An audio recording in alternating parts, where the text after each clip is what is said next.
À l'horizon 2030, l'objectif c'est d'avoir rénové 60% des passoires énergétiques, sachant que ça représente aujourd'hui à peu près un peu moins de 5 millions de logements. Or aujourd'hui, ce qu'on constate c'est que on manque de main-d'œuvre, on aurait besoin d'environ 200 000 emplois supplémentaires. Si en plus on compte les nouveaux besoins liés au départ en fin de carrière, on serait à un besoin total de plus de 600 000 emplois.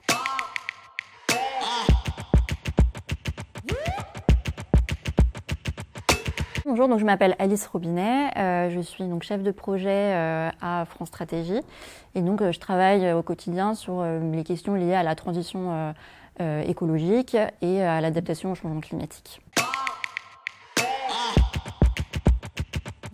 Le secteur du bâtiment aujourd'hui c'est derrière les transports un des principaux postes d'émissions de gaz à effet de serre en France. En 2023, on estime que les émissions donc directes, c'est-à-dire les émissions qui sont directement liées au chauffage, enfin à l'usage des bâtiments, donc le chauffage par exemple, étaient de l'ordre de 60 mégatonnes de CO2 équivalent.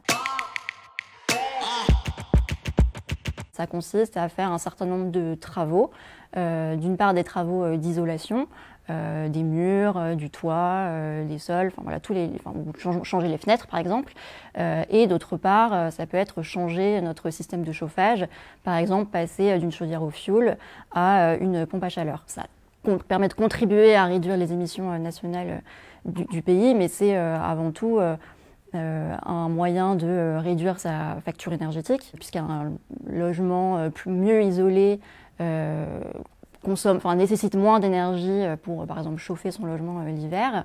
Et d'autre part, ça va engendrer un certain nombre de bénéfices, par exemple, sur la santé, parce que on sait que les logements les moins bien isolés aujourd'hui peuvent entraîner des problèmes sanitaires.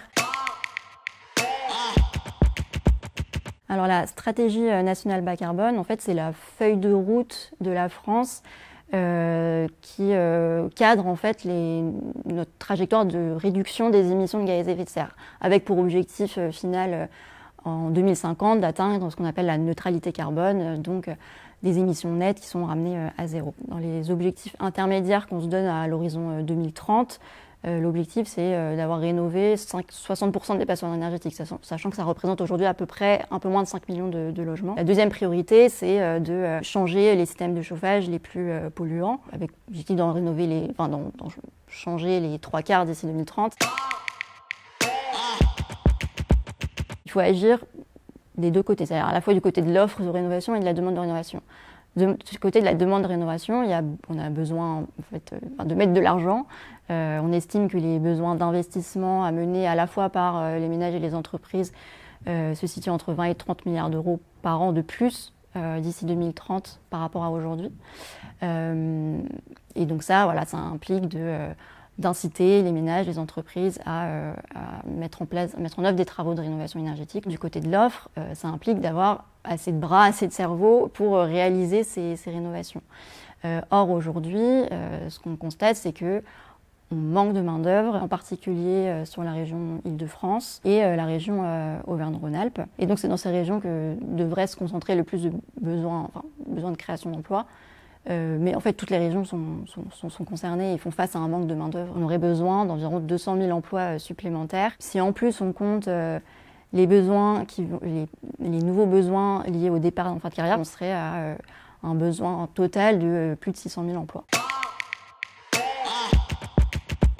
Pour combler ces besoins, ce manque de main-d'œuvre, on a besoin d'agir sur plusieurs canaux différents. D'abord, il faut agir sur la formation.